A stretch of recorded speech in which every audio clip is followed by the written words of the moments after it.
पहली बार हुआ है कि ब्रेक सिस्टम फेल हो रहे हैं। आप याद करिए मोरबी का पुल जो गुजरात वाला, कितने कम आमदनी के लिए, नहीं जहां कम लोगों को जाना था, केवल 20 रुपए, महज 20 रुपए के मुनाफे के लिए कितने लोगों की जान चली गई। ये सरकार सिर्फ मुनाफा कमा रही है और इसको सिर्फ और सिर्फ मुनाफा चाहिए। उस समय भर्ती निकाली गई, परीक्षाएं हुए, रिजल्ट आए, मेडिकल टेस्ट हुए लोगों को। जी। अभी तक 2023 में जब बात कर रहा हूं, अभी तक लोग ज्वाइन नहीं कर पाए। इधर बीच क्या हुआ, जो जो संगठन हमारे थे वो कमजोर पड़े। सरकार ने उसके अंदर जाति, धर्म, मजहब, बोली, भाषा जी। डालकर कर्मचारियों को आपस में डिवाइड किया। बहुत साफ सी बात है, जब कोविड काल आया था तो उस समय बहुत सारी सुविधाएं आम आवाम की छीन ली गई थी, ये कहते हुए कि भाई इस समय बहुत संकट है, बहुत परेशानी है। उसी समय आपको जानकर ताज्जुब लगेगा कि कोविड काल में जब बहुत सारी यात्री ट्रेनें बंद थी और आम आवाम के, सीनियर सिटीजन के, स्पोर्ट्समैन के, आप जैसे पत्रकार जर्नलिस्ट साथियों के, किसानों के, छात्रों के, विकलांगों के तमाम सुविधाएं बंद कर दी गई थी। उस समय भी रेलवे ने भारतीय इतिहास में सबसे अधिक ढुलाई करके 99,605 करोड़ रुपए की आमदनी किया था उस समय भी। और अब जब ये हो रहा है, तो अब आपको पता होना चाहिए कि जो पैसेंजर ट्रेन है, जिसका किराया केवल 10 रुपये अब तक न्यूनतम हुआ करता था, अब उसको बढ़ाकर 30 रुपये कर दिया गया। यानी पैसेंजर ट्रेन का किराया एक्सप्रेस ट्रेन का हो गया है। और वो सीनियर सिटीजन जिनको 100 रुपये का टिकट 60 रुपये मिलता था, वो बंद है। महिलाओं को जो 58 साल की थी, 50 रुपये का, 100 रुपये की टिकट 50 मिलता था, वो बंद है। यानी आम आवाम की सुविधाएं काटी जा रही हैं और जो रेलवे कर्मचारी है उसके ऊपर दबाव बनाया जा रहा है। इसके तीन मुख्य कारण हम चिन्हित करते हैं। एक तो मुनाफाखोरी, माने जरूरत से ज्यादा आमदनी करने की जो होड़ लगी है, जब से रेलवे को प्राइवेट सेक्टर के बहुत सारे हिस्से दिए गए हैं। और कर्मचारियों की कमी और उनके ऊपर बहुत सारा काम का दबाव।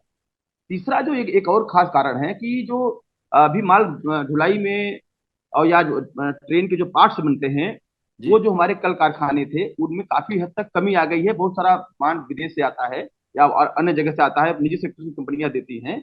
उसकी जो क्वालिटी है, उसकी गुणवत्ता है, वो कमजोर पड़ गई है। आपको बताएं कि ये जो ब्रेक सिस्टम है, पहली बार हुआ है कि ब्रेक सिस्टम फेल हो रहे हैं।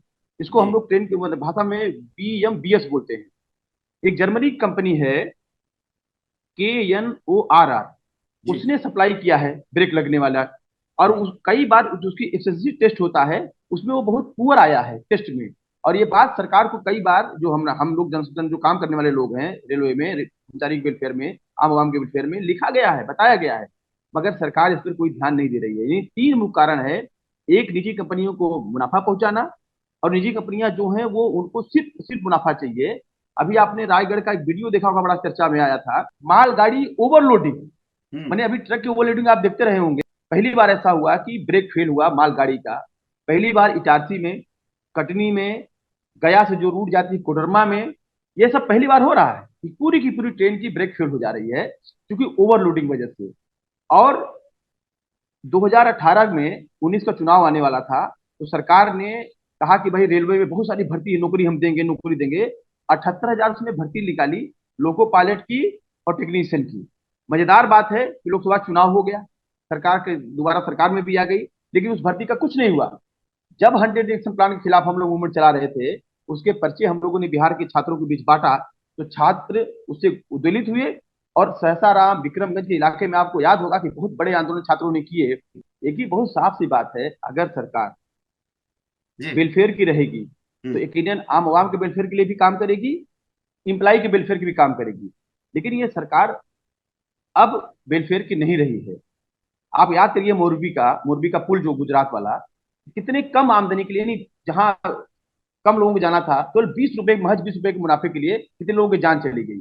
ये सरकार सिर्फ मुनाफा कमा रही है और इसको सिर्फ और सिर्फ मुनाफा चाहिए। इसलिए आम आवाम की वेलफेयर की बात कर ही नहीं रही भाई।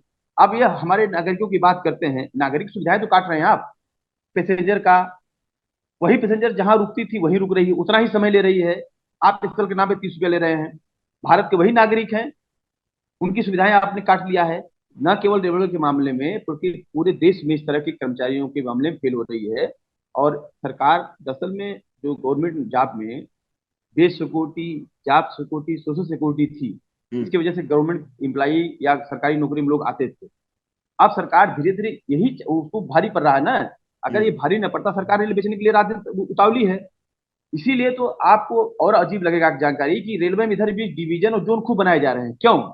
क्योंकि जो देसी पूंजीपति हैं उनके पास इतना पैसा नहीं है कि वो रेल के बड़े जोन खरीद पाए। तो देसी विदेशी पूंजीपतियों को फायदा पहुंचाने के लिए जोन और डिवीजन छोटे छोटे कर रहे हैं। यानी उनका एक ही मोटो है, कैसे ये जो मध्यम वर्ग बना है आजादी के बाद, मिडिल क्लास जो बना है, वो मिडिल क्लास मैक्सिमम बना है पब्लिक सेक्टर से। ये पब्लिक सेक्टर पूरी तरह खत्म हो जाए, जो मध्यम वर्ग है ये पूरी तरह खत्म हो जाए, हम फिर से राजा और प्रजा के दौर में पहुंच जाए। तो जिससे राजा हुआ करता था उसके मन में जो आता था वो करता था, और प्रजा की तरह हम उसकी दया पर निर्भर रहे, सम्मान से न रहे। सरकार तो जनता की सवारी भारतीय रेलवे, केवल भारतीय रेलवे केवल परिवहन नहीं है, ये भारत की संस्कृति है। भारत की जितनी जमीन है जिसपे रेल पटरियां चलती हैं, ये नसें हैं। आपको इसको व्यापक रूप में देखना पड़ेगा। अभी भारत सरकार स्टेडियम बेच रही है। जो ओलंपिक से पदक आए हैं वो हमारे भारतीय रेल के खिलाड़ी लाए हैं। हमारे जो है रेलवे के जो 100 प्लान आया था उसमें एक नई कंपनी उन्होंने बनाया, इंडियन रोलिंग स्टॉक कंपनी बनाया उन्होंने। उसमें क्या किया, उन्होंने कहा कि 23 रेलवे स्टेशन, और रेलवे के पास जो जमीनें हैं बहुत सारी, 600 रेलवे स्टेशन के आसपास जमीनें वो बेच रहे हैं।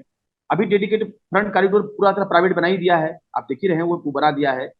और इन्होंने ये मजेदार बात एक किया कि लुधियाना से कोलकाता तक जो 1800 किलोमीटर, दादरी से आपके जीएनपीटी तक 1500 किलोमीटर, खड़गपुर से विजयवाड़ा तक 1000 किलोमीटर, भुसावल से धानकुंडी तक 1500 किलोमीटर, विजयवाड़ा से इटारसी तक 1500 किलोमीटर, और 150 निजी ट्रेन और मालगाड़ी परिचालन का ये पूरी इनकी योजना है। ये पूरी तरह ये सब कर रहे हैं।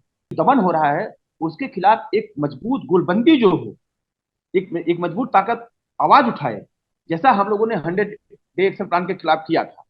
जब 100 एक्शन प्लान 18 जून 2019 को आया था, जिसमें उत्पादन इकाइयों को निगमीकरण करना था, उसमें हमने छात्रों को जोड़ा, किसानों को जोड़ा, पत्रकारों को जोड़ा, कहा साहब ये जनता की सवारी, इसको बचाने के लिए आप साथ आइए। नाम दिया संघर्ष आपके द्वार, और हम लोग मावलंकर हाल नई दिल्ली ले गए बनारस से मूवमेंट चलाकर, उसमें सफलता मिली थी। अभी भी जो कर्मचारी काम करते हैं उनको सरकार के जो फॉलोअर हैं या सरकार के जो बड़े अधिकारी हैं वो इतना प्रेशर बना दे रहे हैं।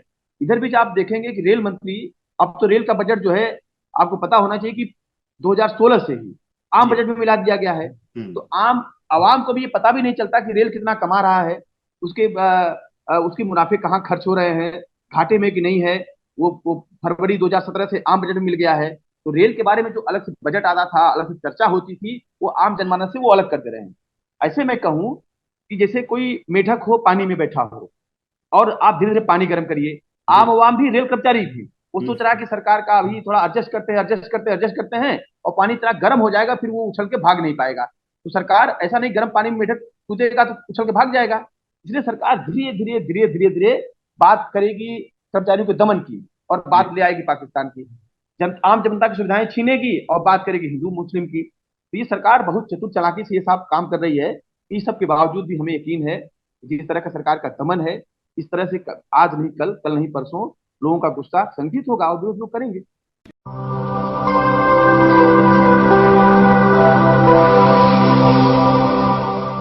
जन ज्वार जनता की मीडिया।